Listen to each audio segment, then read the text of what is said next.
Сәлем достар, менің атыма қош келдіңіздер. Бүгін сіздермен дәмді ала теле дайындайтын боламыз. Ол үшін қатық немесе кефирге қантты, тұзды және жұмыртқаны қосып жақсылап араластырамыз.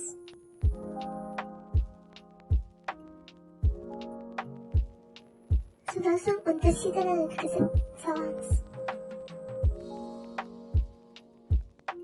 Жақсылап араластырамыз.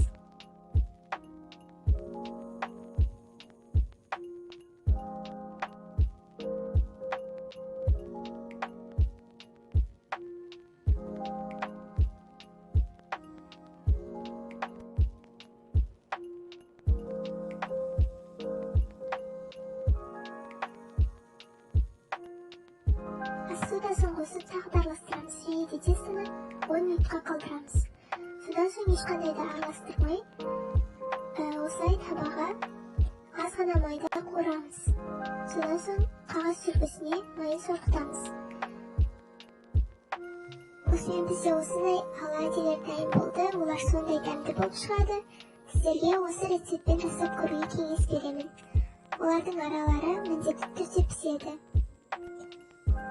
Каналға жазылып, лайк басып, комментарий қалдыруды ұмытпаңыздар. Астарыңыз дәмді болсын.